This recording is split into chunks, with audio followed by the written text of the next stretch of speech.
नमस्कार मंडळी, विभूती दर्शन या यूट्यूब चॅनलमध्ये तुमचे सर्वांचे स्वागत आहे.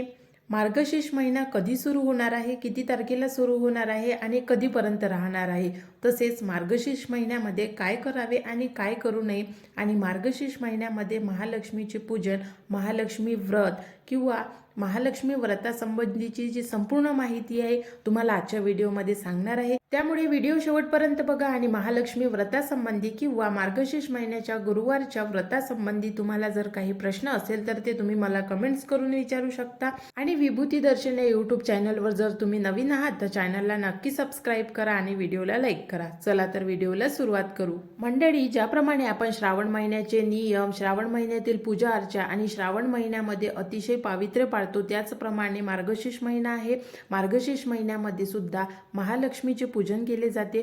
प्रत्येक गुरुवारी व्रत केले जाते. महालक्ष्मीच्या नावाने पूजन करून त्या पूजनाची मांडणी, संपूर्ण जे विधी आहे तुम्हाला पुढे व्हिडिओमध्ये सांगणारच आहे. तर अशा प्रकारे मार्गशीर्ष महिना पाळला जातो आणि मार्गशीर्ष महिन्यातील गुरुवार जे आहे त्या गुरुवारी महालक्ष्मीचे पूजन केले जाते आणि महालक्ष्मीच्या नावाने व्रत केले जाते. म्हणून यावर्षी या व्रताची सुरुवात 14 डिसेंबर पासून होणार आहे. 12 डिसेंबर रोजी सायंकाळी 6:24 जे अमावस्या, दर्श अमावस्या आहे ती संपल्यानंतर मार्गशीर्ष महिन्याला सुरुवात होते. दर्श अमावस्या ही 13 डिसेंबरला संपल्यानंतर बुधवारी देवदीपावली आहे आणि देवदीपावलीचा दुसरा दिवस गुरुवार येतो आणि तो पहिला दिवस म्हणजे 14 डिसेंबरचा पहिला मार्गशीर्ष महिन्यातील पहिला गुरुवार पडतो. त्यानंतर दुसरा गुरुवार, तिसरा गुरुवार आणि चौथा गुरुवार असे 4 गुरुवार मार्गशीर्ष महिन्यातील पडतात. दुसरा गुरुवार हा 21 डिसेंबरला आहे, तिसरा गुरुवार हा 28 डिसेंबरला आहे आणि चौथा गुरुवार हा 4 जानेवारीला आहे. आणि 4 जानेवारीचा सर्वात शेवटचा मार्गशीर्ष महिन्यातील चौथा गुरुवार आहे आणि 11 जानेवारीपासून मार्गशीर्ष महिन्याची समाप्ती आहे आणि पौष महिन्याची सुरुवात आहे. त्यामुळे मार्गशीर्ष महिन्यामध्ये आणि पौष महिन्यामध्ये काय करावे आणि काय करू नये, तर मार्गशीर्ष महिन्यामध्ये आणि पौष महिन्यामध्ये दोन्ही महिन्यामध्ये मांसाहार करणे वर्ज्य असते. पौष महिना सुद्धा बरेच लोक पाळतात आणि पौष महिन्यामध्ये खूप सारे लोक आपल्या इच्छेनुसार जेवण देतात किंवा त्यांची परंपरा असेल तर ते वर्षानुवर्षे ही परंपरा चालू असते. आणि पौष महिन्याचा पहिला रविवार, पौष महिन्याचा दुसरा, असे जेवढे पौष महिन्यामध्ये रविवार येतील अशा रविवारी जेवण देतात. तर त्यामधला जो मार्गशीर्ष महिना आहे, आपण मार्गशीर्ष महिन्याविषयी बोलत आहोत. तर मार्गशीर्ष महिन्यामध्ये मांसाहार करणे वर्ज्य आहे. तसेच काय खावे आणि काय खाऊ नये, तर अशा काही भाज्या आहे, काही पदार्थ आहे जे मार्गशीर्ष महिन्यामध्ये खाल्ले जात नाही. त्यामध्ये तामसिक पदार्थांचं सेवन मार्गशीर्ष महिन्यामध्ये करू नये आणि विशेषतः जिरं आहे, जिऱ्याचं सेवन सुद्धा मार्गशीर्ष महिन्यामध्ये करू नये असं शास्त्रामध्ये सुद्धा सांगितलेलं आहे. आणि आपण जर पाहिलं असेल, आपल्याला जर माहिती असेल तर प्रत्येक महिन्याला कोणत्या महिन्यामध्ये काय खाऊ नये तर याची माहिती सुद्धा आपल्या शास्त्रामध्ये सांगितलेली आहे. जर तुम्हाला माहिती करून घ्यायची असेल तर नक्की वाचा की कोणत्या महिन्यामध्ये कोणते पदार्थ वर्ज्य करावे. तर मार्गशीर्ष महिन्यामध्ये तामसिक पदार्थ जे आहे ते वर्ज्य करावे आणि जिरं हे जे आहे ते वर्ज्य करावे. आता तामसिक पदार्थ म्हणजे कोणते पदार्थ आहे, तर त्यामध्ये पहिला येतो मांसाहार, त्यानंतर येतो दुर्गंधीयुक्त जे अन्न असते, त्यामध्ये अंडे आहे, अंड्यांचा वास खूप जास्त येतो. त्यानंतर येते मच्छी, मच्छीचा वास सुद्धा खूप जास्त येतो.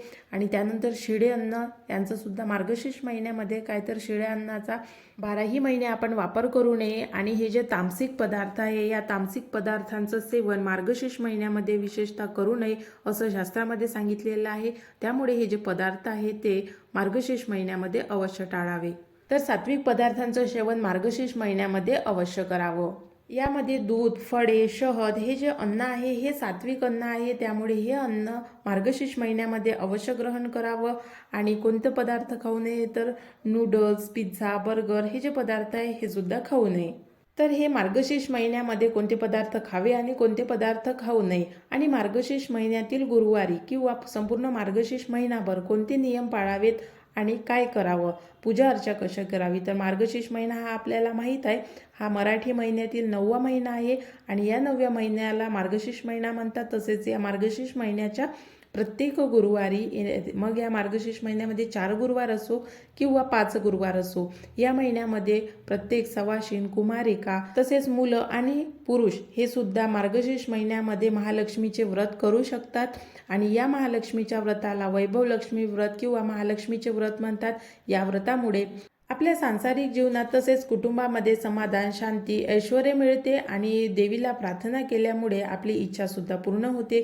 त्यामुळे या व्रताच्या दिवशी शास्त्रोक्त पद्धतीने पूजनाची मांडणी केली जाते किंवा घट बसवला जातो आणि शेवटच्या गुरुवारी व्रताचे उद्यापन केले जाते. यामध्ये नियम आणि पूजा पद्धती आपण आता जाणून घेऊया. हे व्रत आपल्याला संपूर्ण मार्गशीर्ष महिनाभर म्हणजे 4 आठवड्याचं किंवा 5 आठवड्याचं करायचं असते. त्यामुळे आपण आपल्या घरातील एक जागा निश्चित करून घ्यावी ज्या ठिकाणी आपल्याला मार्गशीर्ष महिन्यातील महालक्ष्मीचं पूजन मांडायचे आहे. मग ती जागा स्वच्छ करून घ्यावी. त्यानंतर एक चौरंग घ्यावा आणि चौरंगाभोवती छानशी रांगोळी काढावी आणि चौरंगाभोवती रांगोळी काढून झाल्यानंतर चौरंगावर एक कापड टाकावा. कापड हा सुती असावा किंवा रेशमी असावा आणि कापड लाल रंगाचा, सोनेरी रंगाचा, पिवळ्या रंगाचा किंवा मग पांढऱ्या रंगाचा यापैकी कोणत्याही रंगाचा कापड तुम्ही वापरू शकता. त्यानंतर चौरंगावर गव्हाची किंवा तांदळाची रास टाकावी.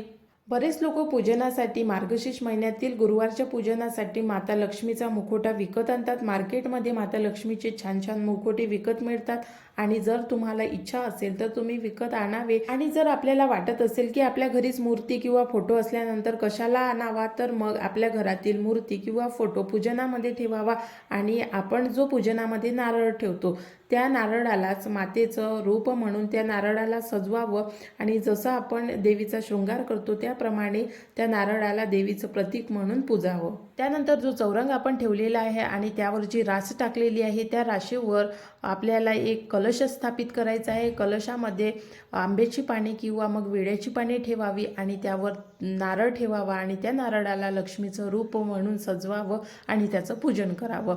त्यानंतर जर तुमच्याकडे मूर्ती असेल किंवा फोटो असेल तर मूर्तीचा अभिषेक करून घ्यावा आणि त्यानंतर ती पूजनामध्ये ठेवावी. आणि जर तुम्ही मुखोटा आणला असेल तर त्या मुखोट्याचा सुद्धा अभिषेक करून घ्यावा आणि तो पूजनामध्ये ठेवावा. आणि लक्षात असू द्यावं की कधीही पूजनामध्ये नारळ ठेवते वेळी नारळाची शेंडी ही वरच्या दिशेला असावी. आणि त्यानंतर आपण जेही पूजनामध्ये साहित्य ठेवतो, पूजनामध्ये विडा ठेवला जातो, पूजनामध्ये आणखी बरंचसं साहित्य असतं, जसं फळे ठेवले जातात, मग पूजनामध्ये ओटी ठेवली जाते. तर ओटी ही प्रत्येक गुरुवारी ठेवावी तर नाही, शेवटच्या गुरुवारी तुम्ही ओटी ठेवू शकता. आणि जे पहिले, दुसरे, तिसरे जे गुरुवार असेल, चौथा गुरुवार असेल तर त्या गुरुवारी ओटी नाही ठेवली तरी चालेल आणि जो शेवटचा गुरुवार आहे त्या शेवटच्या गुरुवारी ओटी ठेवावी. आणि प्रत्येक गुरुवारी ज्यावेळी आपण ही पूजा करतो, पूजाविधी झाल्यानंतर दुसऱ्या दिवशी ही पूजा उचलायची आहे आणि प्रत्येक गुरुवारी नवीन पूजा ठेवायची आहे. तर असं आपल्याला जो 4 आपले गुरुवार असेल किंवा 5 गुरुवार असेल त्या 5ही गुरुवारी अशा प्रकारे आपल्याला पूजन मांडायचे आहे आणि पूजाविधी करायची आहे. पूजनामध्ये साहित्य कोणकोणतं हवं आहे, पूजनामध्ये आरती कोणती म्हणावी, मंत्र कोणता म्हणावा, जेणेकरून माता लक्ष्मी आपल्याला प्रसन्न होईल, याच्यासाठी मी एक स्पेशल व्हिडिओ बनवणार आहे आणि त्या व्हिडिओमध्ये याविषयीची संपूर्ण माहिती देणार आहे. तसेच मार्गशीर्ष महिन्यामध्ये जर तुम्हाला आणखी काही प्रश्न असतील, जे विचारायचं असेल की मार्गशीर्ष महिन्यामध्ये काय करावं आणि काय करू नये, व्रताबद्दल आणखी बरेचसे व्हिडिओ मी आपल्या चॅनलवरती टाकणार आहे. तर त्यामुळे तुम्ही चॅनलला सबस्क्राईब करून ठेवा, म्हणजे जेही व्हिडिओ मार्गशीर्ष महिन्याविषयी येतील तर त्याची संपूर्ण माहिती तुम्हाला मिळेल. तसेच मार्गशीर्ष महिन्यातील प्रत्येक गुरुवारी देवीसाठी नैवेद्य कोणता करावा आणि कोणत्या पदार्थाचा करावा याच्यासाठी सुद्धा मी तुम्हाला पुढल्या व्हिडिओमधून माहिती देणारच आहे. त्यामुळे मार्गशीर्ष महिन्यामध्ये जे येणारे गुरुवार आहे आणि माता लक्ष्मीचे हे गुरुवार असतात, त्यामुळे अवश्य करावे. आणि प्रत्येक सवाशीण स्त्रीने आपल्या कुटुंबासाठी, आपल्या कुटुंबातील सुखशांतीसाठी हे व्रत करावे. तसेच कुमारिकांनी सुद्धा हे व्रत करावे. आणि जर पुरुष असेल, विद्यार्थी असेल तर अशा विद्यार्थ्यांनी सुद्धा हे महालक्ष्मीचं व्रत मार्गशीर्ष महिन्यातील करावं. तर अशा प्रकारे मार्गशीर्ष महिन्यामध्ये गुरुवार आहे ते अवश्य करा. आणि मार्गशीर्ष महिन्यामध्ये काही उपाय सुद्धा केले जातात, लक्ष्मी प्राप्तीसाठी उपाय केले जातात. तसेच आपल्याला जर काही समस्या असेल, आरोग्याच्या समस्या असेल तर त्या समस्यावर सुद्धा उपाय केले जातात. तर ते उपाय कोणते आहे पुढच्या व्हिडिओमध्ये नक्की याविषयी माहिती घेऊन येणार आहे.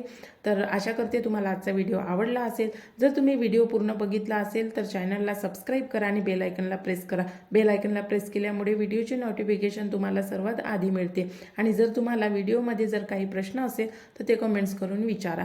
लक्ष्मीला कसं प्राप्त करायचं आहे आणि लक्ष्मीला कोणत्या बीजमंत्राने प्राप्त करायचं आहे याविषयी मी पुढल्या व्हिडिओमध्ये माहिती सांगणार आहे.